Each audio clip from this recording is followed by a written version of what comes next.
Bienvenue dans Rendez-vous au studio, le podcast présenté par l'ACASE. L'ACASE est une association d'éducation populaire qui contribue à l'éducation, à l'environnement, au développement durable, à la citoyenneté et à la solidarité internationale et bien évidemment à l'éducation aux médias, à l'information et au numérique. Bienvenue dans ce nouvel épisode qui s'intitule « Les violences économiques, grand oublié des violences faites aux femmes ». Je me trouve en compagnie de Laetitia. Bonjour. Adesola. Bonjour. Et moi je m'appelle Sarah. Avant de commencer cet épisode, nous allons faire un petit trigger warning pour les personnes qui seraient sensibles à des sujets tels que les violences conjugales, l'exploitation sexuelle, le viol ou toute autre forme de violence. Ce podcast, il s'appuie aussi sur des données qui sont réalisées d'un point de vue du couple hétérosexuel. Toutefois, on nie pas la réalité des couples LGBTQIA+, ainsi que les violences que peuvent aussi recevoir les hommes dans le couple hétérosexuel. Si vous êtes victime de violences, des numéros d'urgence existent, dont le 3919 pour les femmes victimes de violences, la plateforme Arrêtons les violences, qui est une plateforme silencieuse permettant de signaler de façon discrète les violences subies, et Flag pour les violences subies au sein du couple LGBTQIA+. Avez-vous déjà vu ces vidéos sur les réseaux sociaux où les femmes appellent à la solidarité en demandant aux spectateurs de regarder l'intégralité de leurs vidéos monétisées afin de les aider à avoir les moyens de quitter leur conjoint violent? Ce phénomène récent, permis par la monétisation des contenus de plus de 1 minute sur TikTok, témoigne du coût de la séparation, mais également de l'emprise économique qu'ont certains conjoints sur leurs femmes. Lorsqu'on parle de violence au sein du couple, on oublie souvent la notion de violence économique. Pourtant, parmi les femmes qui appellent le 3919, numéro d'écoute pour les femmes victimes de violences, 25% d'entre elles reconnaissent être victimes de violences économiques. En 2025, cela pourrait sembler paradoxal, à une époque où l'on considère généralement que les femmes ont acquis l'ensemble de leurs droits économiques et disposent d'une indépendance financière. Aujourd'hui, on va se demander si les violences économiques sont des violences sexistes comme les autres. Mais du coup, d'ailleurs, c'est quoi les violences économiques ? Pour répondre à cette question, l'Agence des Nations Unies pour les réfugiés définit une violence sexiste par tout acte préjudiciable commis à l'encontre d'un individu sur la base de son genre. Et elle dit que ces violences sont ancrées dans les inégalités de genre, l'abus de pouvoir et les normes pernicieuses. Moins évident quand on parle de violence économique, la délégation française aux droits des femmes et à l'égalité des chances entre les hommes et les femmes le décrit comme le contrôle financier au quotidien qui peut aller jusqu'à la dépossession totale des moyens d'autonomie de la femme. Donc ça passe par 3 grandes catégories. Le sabotage, saboter la façon dont la personne va acquérir des ressources économiques. Donc on va l'empêcher de faire des études ou de travailler, on va limiter ses heures de travail, on va refuser l'accès à son compte bancaire, on va s'emparer de l'argent des enfants perçus lors de leur anniversaire. On va avoir aussi tout ce qui va être de l'ordre des restrictions, qui va être le fait d'utiliser l'argent et les ressources économiques acquises par la personne, donc contrôler quand et comment l'argent est dépensé, dicter ce qui doit être acheté, vérification des reçus, insister que tous les actifs économiques soient à son nom. Et enfin, on va avoir tout ce qui va être de l'ordre de l'exploitation, qui va être exploiter la capacité de la personne à garder des ressources économiques. Donc, on va avoir un conjoint qui va refuser de contribuer aux dépenses du ménage, dépenser l'argent prévu pour payer les factures ou l'achat des produits ménagers, faire contracter des crédits ou des dettes en son nom. Pour Volker Turk, le haut commissaire des Nations Unies aux droits de l'homme, ce contrôle économique, ce sabotage économique et cette exploitation économique, ce sont les 3 formes de violence économique qui vont se manifester dans le monde entier. Et pourtant, 62% des Français sont incapables d'identifier ce phénomène, d'après une étude sur les violences économiques de la Caisse d'épargne Bretagne Pays de la Loire et l'Institut des territoires, réalisée en octobre 2024. Et on peut voir que ces violences économiques sont un vestige de siècles de sexisme et d'infériorisation des femmes. En effet, l'histoire de l'émancipation des femmes, notamment économique, est très récente. Et du coup, on a un peu creusé cette histoire de l'émancipation des femmes au niveau économique. On s'est penché sur le documentaire de Public Sénat, L'émancipation des femmes, une histoire d'argent, pour retracer un peu toutes les grandes lois, toutes les grandes avancées qu'il y a pu avoir sur cette émancipation-là. Et on voit que tout commence en 1789, donc à la Révolution française, lorsque les femmes acquièrent le droit de signer des contrats et d'exercer une action en justice, et notamment de se marier sans autorisation parentale. Mais 15 ans plus tard, on va avoir un énorme recul sur cette émancipation économique pour les femmes avec l'institution en 1804 du Code civil que Napoléon a créé et il va redéfinir la place de la femme dans la société, notamment des femmes mariées, avec l'écriture de l'article 213 qui dit « Le mari doit protection à sa femme, la femme obéissance à son mari ». C'est là qu'on peut voir qu'avec l'écriture de cet article, on a vraiment une volonté à restreindre les droits, la liberté des femmes. Et en 1818, c'est là que la lutte acharnée des femmes va débuter, car elles vont devoir redoubler d'efforts pour pouvoir obtenir leurs droits, ou même des fois les obtenir par des zones grises, donc des interdictions qui sont pas vraiment formelles, où la loi va les oublier. Et par exemple, en 1818, les Français connaissent la naissance de la première caisse d'épargne à Paris, et les femmes vont être les premières à se saisir de cette avancée, notamment les femmes domestiques, car la loi ne va pas prévoir une loi formelle interdisant aux femmes d'ouvrir un compte épargne. Du coup, c'était tellement impensable que les femmes se saisissent de ce compte d'épargne qu'ils ont carrément oublié de les mettre dans les interdictions. Et donc, ça a donné lieu à une loi qui demandait en fait aux femmes d'avoir l'accord de leur mari pour retirer l'argent mis sur ces comptes épargne. Et c'est qu'en 1881 que du coup le versement et le retrait d'argent sur ces comptes épargne devient possible sans l'aval de leur mari. Mais du coup, elles auront une petite mention non assistée de son mari qui sera rajoutée à sa caisse. Et on devra attendre le 13 juillet 1907 avant que les femmes puissent enfin disposer de leur salaire sans l'accord de leur mari et uniquement si elles possèdent une profession distincte. C'est fou ça. Ouais. Et dis-toi que après, on avait parlé de l'article 213 qui était en 1804, et dis-toi qu'il ne va être retiré que le 18 février 1938. Plus de 100 ans de tyrannie de la part de ce code civil. Impossible d'enchaîner après ça. Et même si je vous ai parlé du droit aux femmes à disposer de leur salaire sans l'accord de leur mari, il faut quand même remettre dans le contexte qu'un salaire à l'époque était considéré pour les femmes comme un salaire féminin. Ce qui voulait dire qu'au final, elles avaient un abattement de 20% sur leur salaire. Et du coup, en 1946, Ambroise Croizat, ministre du Travail à l'époque, met fin à cette référence au salaire féminin et il va y avoir la suppression de cet abattement et on entend souvent la phrase « à travail égal, salaire égal » et ça vient de là. Une phrase malheureusement toujours d'actualité. Oui, parce que dans le secteur privé, on n'a pas encore complètement des salaires égaux à tous les postes. Si on retrace un peu toute cette timeline, c'est vraiment dans les années 60 et notamment en 1965 que ça va être une année charnière pour la bancarisation féminine en France parce que désormais 40% des femmes travaillent et du coup ça va donner suite à plusieurs droits qui vont être instaurés pour les femmes qui l'étaient déjà pour les hommes. Elles vont avoir le droit de travailler, d'ouvrir un compte en banque, de signer des chèques et bien sûr elles auront un regard également sur l'argent du couple, l'argent du foyer. Elles seront enfin maîtres de leur émancipation financière mais comme on va le voir ce n'est pas aussi simple mais c'était important de refaire quand même un petit tour de ces droits parce que comme on l'a dit aussi dans notre autre épisode, un droit s'acquiert, mais ça ne veut pas dire qu'il sera toujours là. Donc c'est aussi important de se rappeler d'où on vient pour avancer. Je voudrais peut-être qu'on en a parlé pendant la préparation de ce podcast, mais 1965, finalement, c'est vraiment, il n'y a pas si longtemps que ça. On en discutait ensemble et c'est vraiment quasiment l'époque de naissance de nos mères. Et donc ça veut dire qu'à leur naissance, elles n'avaient pas forcément le droit d'ouvrir un compte, ce qui aujourd'hui nous paraîtrait insensé, mais ce qui finalement est un droit qu'on a acquis depuis très peu. Aujourd'hui, les combats féministes pour l'autonomisation économique des femmes, ils restent d'actualité, notamment pour protéger les femmes de violences économiques qu'elles peuvent subir au sein de leur couple. En France, en 2023, 41% de femmes vivent ou ont vécu une situation de violence économique dans leur couple, selon une étude menée par l'IFOP et la newsletter féministe Les Glorieuses. Donc c'est quand même un chiffre assez élevé. Et même si elles sont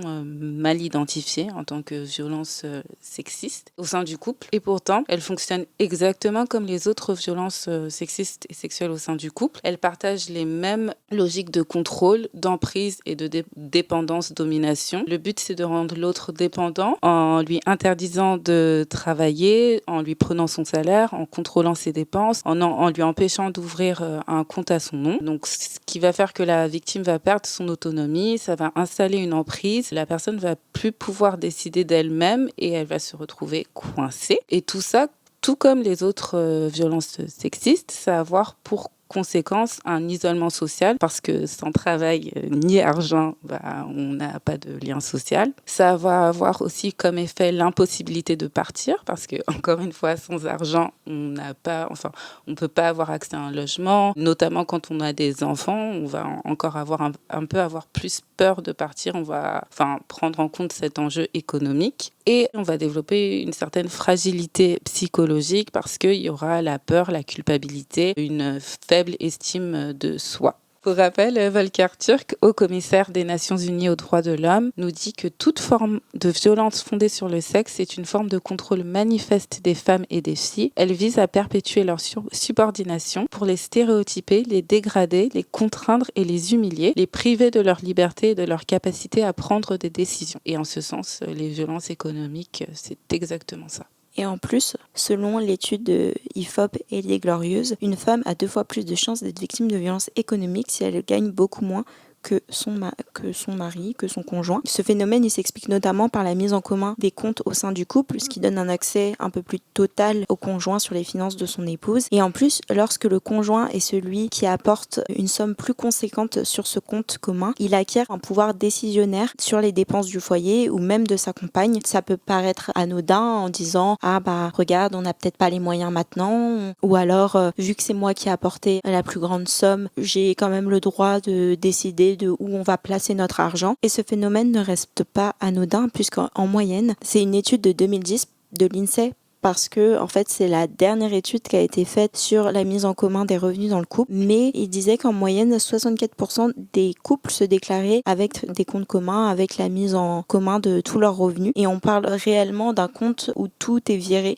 et pas forcément d'autres systèmes. Pour rebondir sur ton premier chiffre, sur ta première statistique, Sarah, il faut savoir qu'à Monaco, principauté qui est connue pour son nombre de millionnaires et qui réunit 141 nationalités, pour la conseillère nationale élue Béatrice Fresco-Rolfo, c'est un contexte très favorable au développement des violences économiques car en général, on a des gens très fortunés, on a des femmes qui suivent leur époux, qui ne travaillent pas dans certains cas et qui sont du coup dépendantes de leur mari et en général des maris assez influents avec une position sociale élevée qui fait qu'il y a déjà la crainte de perdre son niveau de vie, mais il y a aussi également la crainte de se confronter à une personne qui est assez influente sur le système et du coup ne pas dénoncer des violences qui sont déjà assez invisibilisées. Et il faut savoir que dans le droit monégasque, contrairement à en France, cette notion n'est pas encore entrée. Tout à l'heure, on se disait que ces violences passaient assez inaperçues et l'exemple là de Monaco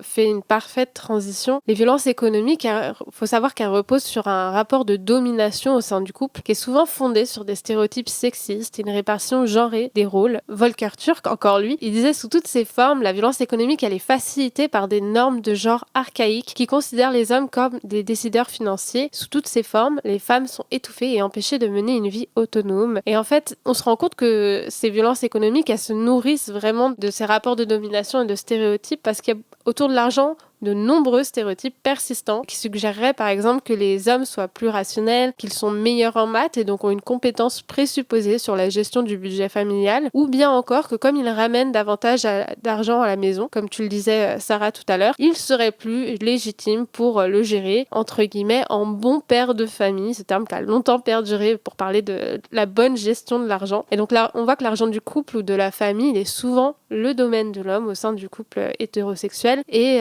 cette répartition des rôles, elle est ancrée dans une image qui se veut traditionnelle de la famille et qui regagne aujourd'hui du terrain, comme on le voit récemment avec le phénomène des tradwives qu'on avait évoqué dans l'épisode précédent de notre podcast. Ce mouvement qui prône des rôles distincts entre les époux, les femmes qui prennent soin des enfants et du foyer, et puis les hommes qui travaillent et gèrent les finances. Donc je le disais, les stéréotypes en lien avec l'argent, ils sont particulièrement ancrés, et notamment ancrés chez les hommes. Il y a une étude du Crédit Coopératif menée en 2024 qui révélait que 42% des hommes pensent que les femmes sont plus dépensières, alors que les femmes sont seulement 24% à partager cet avis. Et par ailleurs, 27% des hommes considèrent que les femmes investissent moins bien leur argent contre 18% des femmes. Je sais pas vous, moi j'ai pas l'impression d'être particulièrement dépensière. Après, voilà.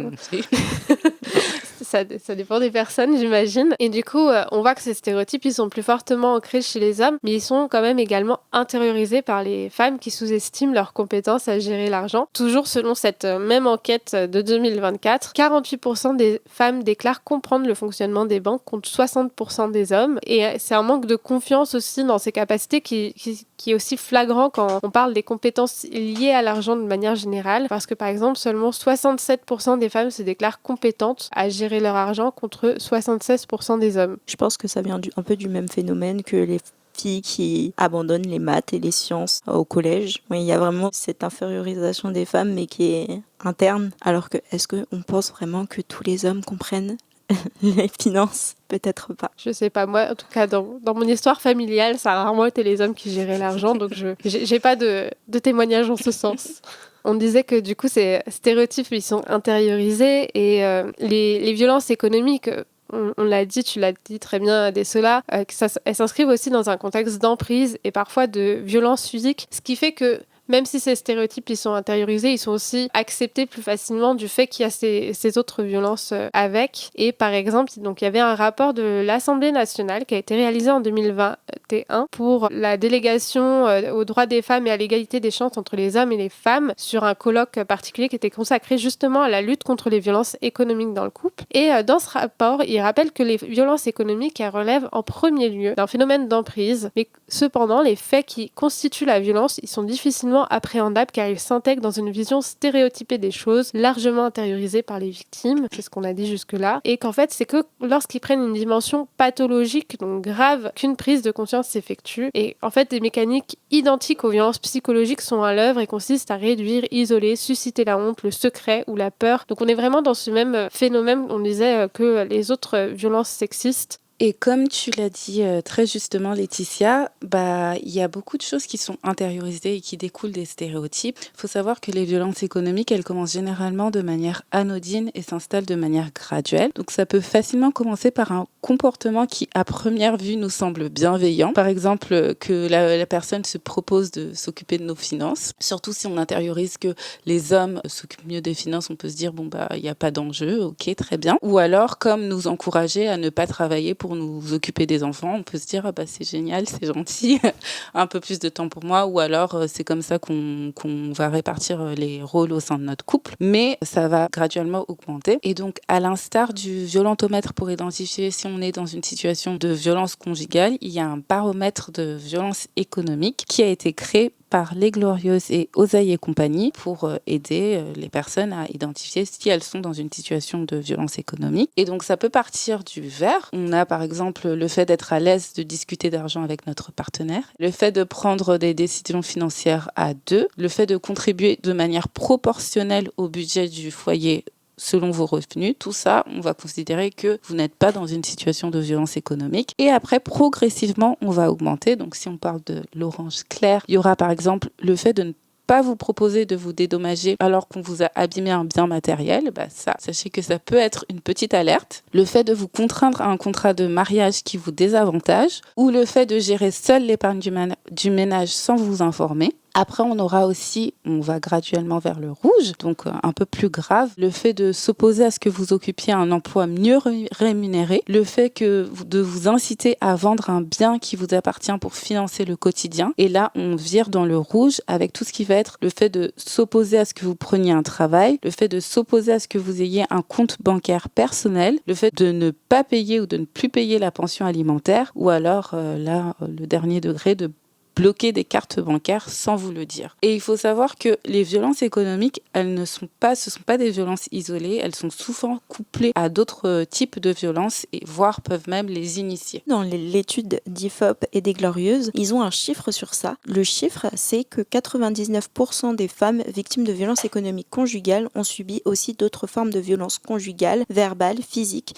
psychologiques et la majeure partie du temps en même temps. Et on peut faire le constat notamment avec des affaires qui ont été très médiatisées. Là, on va prendre l'exemple de l'affaire de P. Diddy, donc Sean Combs, par rapport au témoignage de Cassie Ventura, qui était son ex-compagne. Et ce qu'on va vous dire, on va uniquement s'appuyer sur le document d'accusation officielle de Cassie, que vous pouvez retrouver dans la barre d'infos. À l'époque, donc P. Diddy, qui avait alors 36 ans, a rencontré la chanteuse Cassie, qui en avait 19. Donc déjà, on peut voir qu'il y avait quand même un très grand écart d'âge. Il lui a fait signer, du coup, dans son label, à lui, un contrat qui obligeait la chanteuse à enregistrer 10 albums avant d'obtenir la possibilité de rompre son contrat et donc de quitter le label en question. Et seul un album sera enregistré finalement dans le cas de Cassie. Mais très vite, cette relation qui était normalement professionnelle va se transformer en relation privée. Et en 2023, Cassie déposera une plainte civile contre Sean Combs. Donc, il faut savoir qu'une plainte civile avec constitution de partie civile, ça permet à la victime de passer outre un classement sans suite ou une absence de réponse du parquet. Et du coup, cette plainte, elle va directement passer par un juge d'instruction pour qu'il ouvre une information judiciaire. Et dans ce document, elle va accuser Sean Combs de violence physique, psychologique et de viol. Lors aussi de cette plainte, elle va déclarer que Sean Combs contrôlait tous les aspects de sa vie, je cite, et qu'il payait pour sa maison, ses voitures, son téléphone, qu'il confisquait même pour la punir parfois. Donc, il est nécessaire de rappeler que cette chanteuse, Cassie Ventura, vu qu'elle avait signé pour 10 albums, mais que finalement elle n'en a enregistré qu'un seul, contrairement à ce qu'on aurait pu penser, elle n'avait pas forcément de moyens financiers derrière elle, en sachant qu'elle était aussi très jeune à cette époque-là, et tout lui était donné dans cette relation. Et comme elle le dit bien, ça permettait aussi à Sean Combs de faire pression et d'avoir des moyens de pouvoir la contrôler, la retenir ou même à des moments faire du chantage. Donc voilà, on n'en dira pas plus sur cette affaire parce qu'on s'est vraiment appuyé juste sur la plainte civile, mais c'est une démonstration de comment aussi une violence économique peut facilement se transformer en violence physique. Et je me faisais une réflexion là en t'écoutant parler que c'est fou, même en préparant le podcast, que cette affaire, elle est quand même assez connue parce que ce sont des personnes assez connues. Et en général, enfin, on va se référer par rapport à l'aspect violence conjugale, mais on va pas comprendre qu'elle a également été victime de violences économiques. Et c'est que en préparant ce podcast et là, en entendant parler, que je me dis que c'est fou parce que c'est aussi vraiment une affaire de violence économique et la façon dont ça va être perçu auprès du grand public, ça nous remontre à quel point les violences économiques peuvent être invisibilisées parce que ça sera pas le premier exemple qui va nous sauter aux yeux quand on va parler de violence économique. On va plutôt parler de violence conjugale, etc.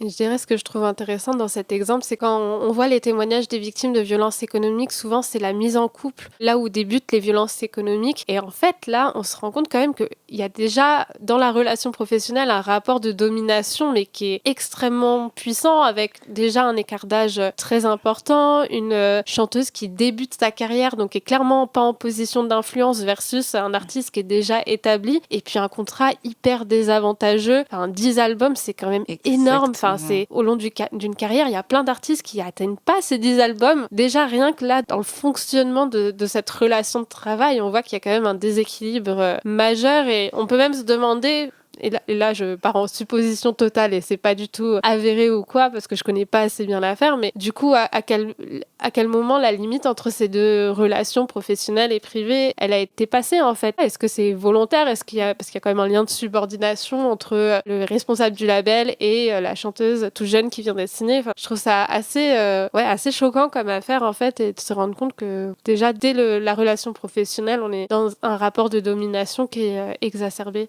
Donc ces rapports de domination, ils existent au sein des couples célèbres, mais aussi au sein des couples, j'ai envie de dire, de tous les jours qu'on croise dans la rue. Et tout à l'heure, on disait, donc voilà, ces violences économiques, elles reposent sur des stéréotypes. Et souvent, on se dit, en fait, les violences économiques, est-ce que c'est vraiment un enjeu? Parce que, en fait, la gestion des dépenses au sein du couple, elle relève généralement de l'organisation familiale. C'est un sujet dont on ne discute pas parce que c'est notre vie privée, en fait, avec la personne avec laquelle on est en relation. Et en fait, ce qu'on voit, c'est que les femmes victimes de violences économiques, de par le phénomène d'emprise, de par cette notion d'installation graduelle des violences économiques, elles se retrouvent souvent coupées de leurs proches et isolées. Et du coup, il est facile de réduire le sujet des violences économiques à un sujet qui relève de l'intime, du fonctionnement individuel du couple, plutôt que de le percevoir comme un enjeu finalement systémique. Pourtant, on le voit dans la chronologie des droits des femmes que nous a fait Sarah en tout début de ce podcast, les violences économiques, elles sont aussi le fruit d'un système patriarcal qui est inscrit dans les mœurs, mais également également dans le Code civil, et que le système de domination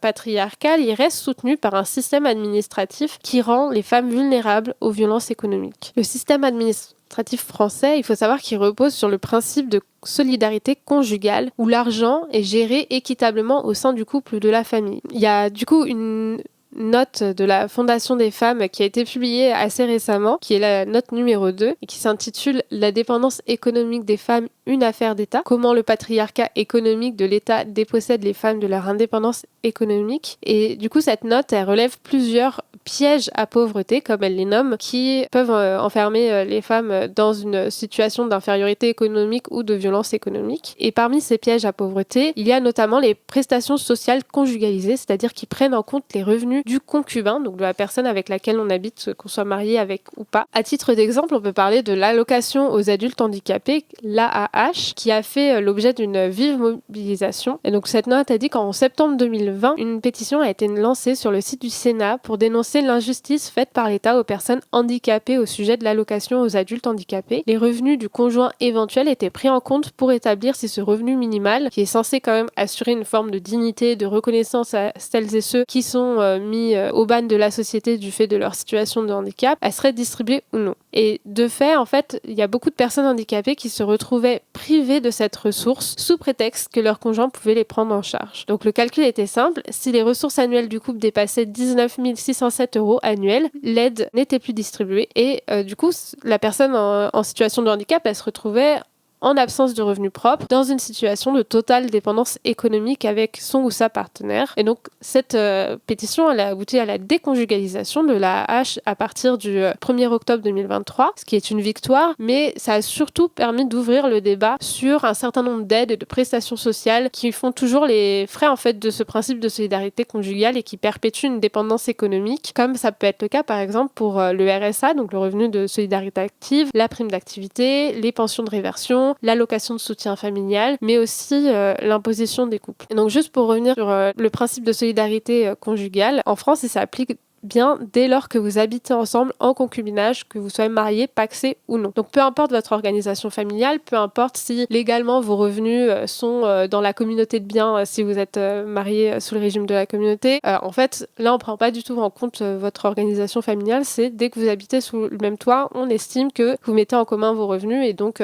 qu'on calcule vos aides à partir de ça. Une des conséquences de la conjugalisation de ces aides, comme le disait la Fondation des femmes dans cette note, c'est un effet de balancier comptable qui place indéniablement la personne qui a le moins de revenus dans une situation de redevabilité. Et là où les calculs de l'État du coup supposent de la solidarité, certains conjoints peuvent estimer que leurs partenaires leur doivent quelque chose pour compenser la charge financière qu'elles représentent. C'est ce qu'on disait tout à l'heure sur cette espèce de gain de légitimité parce qu'on apporte plus d'argent, parce qu'on contribue plus aux revenus du foyer, soudainement on aurait plus de droits, on aurait plus son mot à dire, quoi. Et dans cette même note, il est dit que lorsque les prestations et aides sociales dont une femme peut bénéficier sont diminuées, voire supprimées, parce que son conjoint gagne trop d'argent ou parce qu'elle est à nouveau en couple, l'État contribue à son appauvrissement ou la prive des moyens de son indépendance actuelle et future. On voit bien que l'État n'est pas neutre et ça se manifeste également dans la façon dont on est imposé. Il faut savoir que le taux d'imposition de chacune est automatiquement calculé en fonction des revenus du foyer et pas des revenus individuels. Donc il y a un taux personnalisé qui joue en notre défaveur.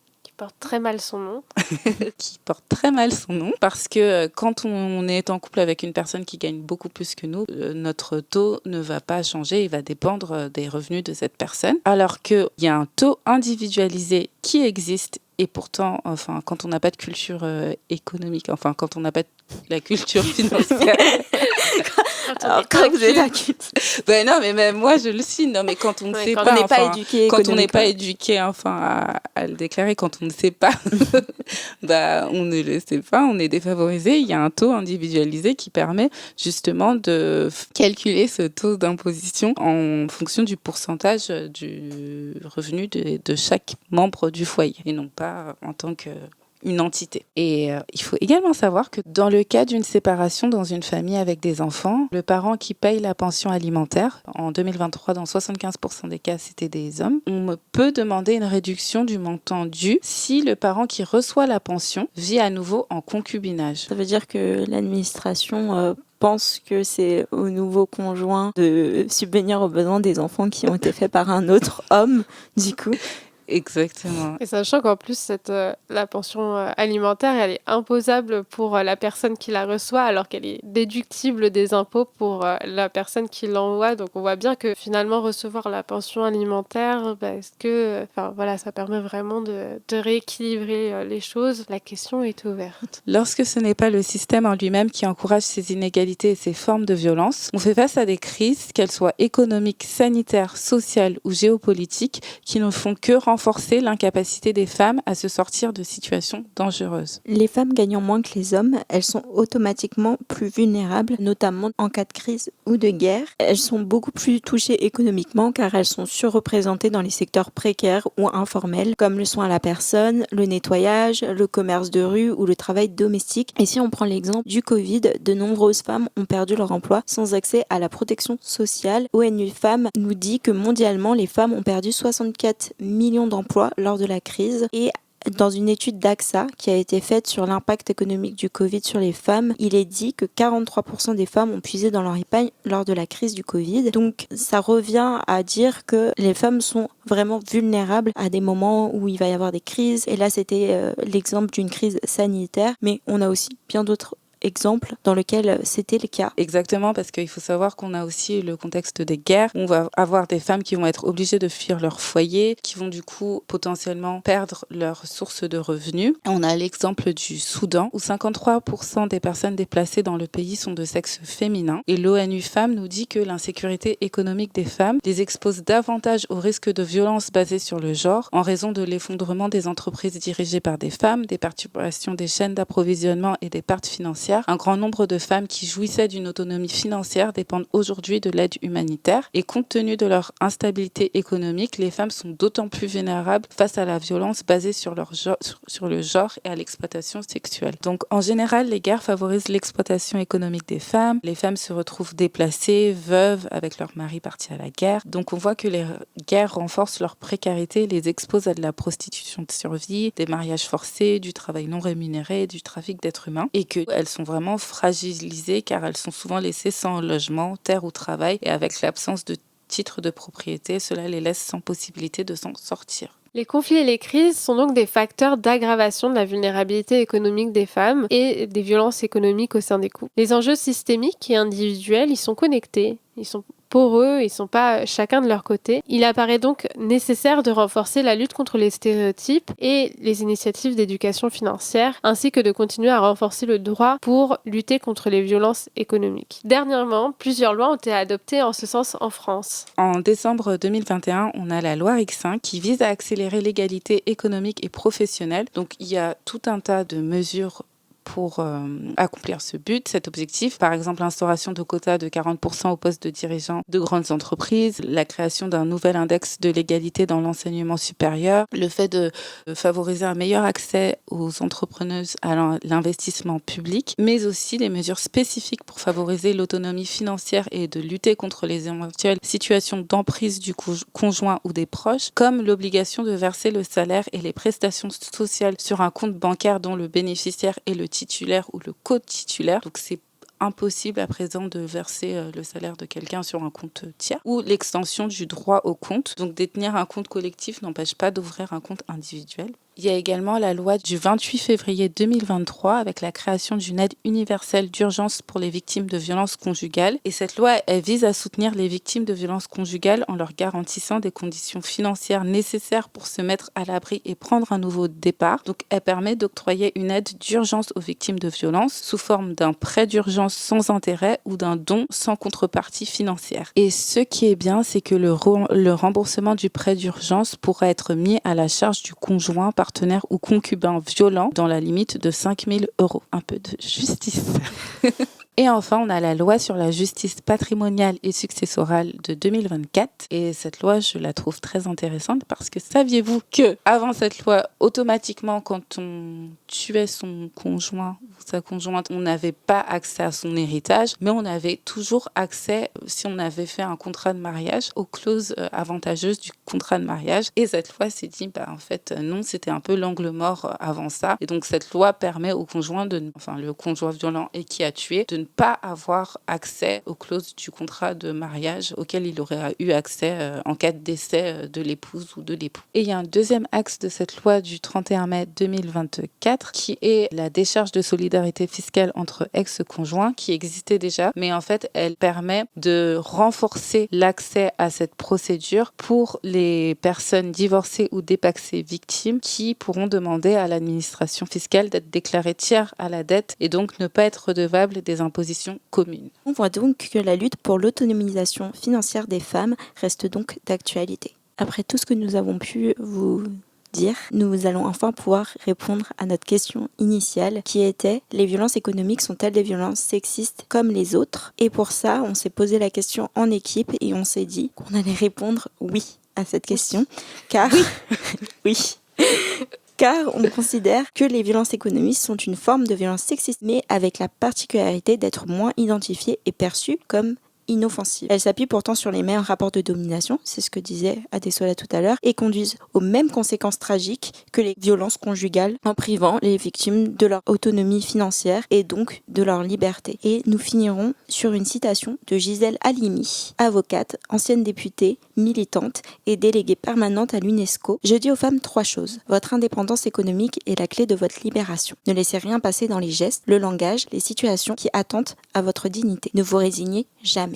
Voilà. C'était Rendez-vous au studio avec notre dernier épisode, les violences économiques, grand oublié des violences faites aux femmes. Merci de nous avoir écoutés. Retrouvez-nous sur tous nos réseaux sociaux, Facebook, Instagram, LinkedIn, YouTube, Spotify, @association La Case. Et je vous dis à bientôt pour un prochain épisode de Rendez-vous au studio. Au revoir. Au revoir.